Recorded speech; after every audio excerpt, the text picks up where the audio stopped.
I felt naked without. So now still the cigarettes, we'll see when I cut down smoking, believe that, and what'll happen then, no, it's just it's a collective push musically towards something. I don't know where it is, and it's just nice to be where we are musically at this particular moment. You know, it's just, you never know what to expect. There's also a tradition of people like, let's say, Jim Morrison. He didn't do a lot on stage. Everybody just remembers him doing the shamanistic dances or whatever. He did them like twice. He was just clinging onto the mic and trying to get the story through. So there's a different tradition in that sense. But Nick Cave, he's a great performer though. But I guess that when I was a bit younger, you thought that you have to do something. You have to learn the ropes or do the moves or do something, you know, to be able to be considered as a great performer or whatever. I guess that the most challenging thing is to lose yourself so completely in the music that you rather tell the story through the music than doing something pre-learned, doing like a Justin Timberlake routine. That's a different cup of tea. It's a different way of entertaining. But if we would be able to at least get a tiny little percent of the people sucked into the mood of the music and really like overwhelm them with the music, that's the best thing, I guess.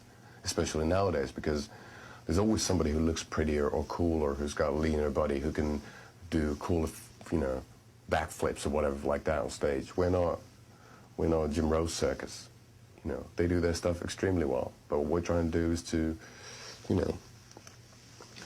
musically create that, the sonic aura of something hopefully different that hasn't been done before. And at times it, and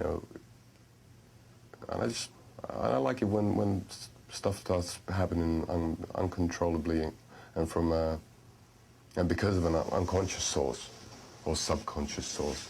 It's I guess that's what you call. That's how it started. The term being a natural. Things happen naturally, just flow out of you, and you can see the difference compared to artists or performers who rehearse their craft.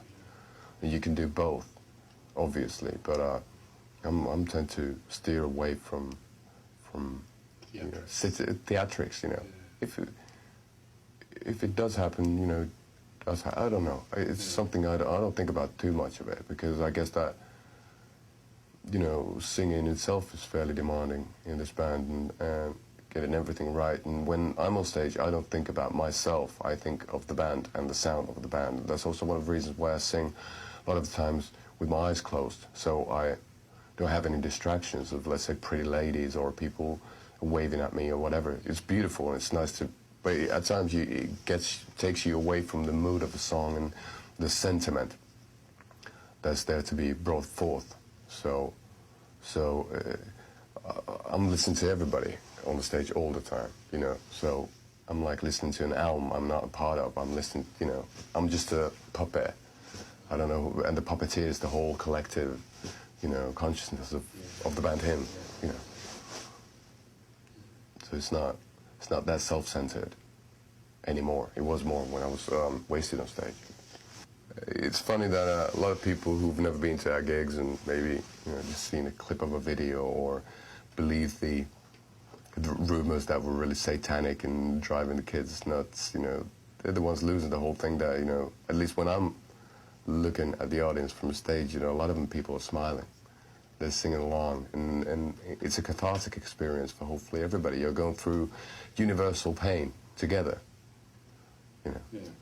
The pain of losing people around you, and the pain of growing up, and the pain of, as you grow up, learning that you actually don't know anything.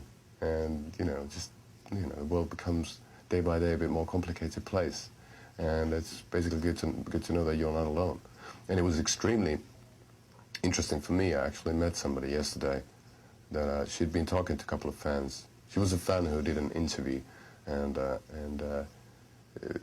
some people said that, listening to the music of him makes me not feel alone, help me through, sleepless nights, like thoughts of suicide, what Nietzsche once said. But the funny thing about that is that that's exactly what music does to me. That's why I write it.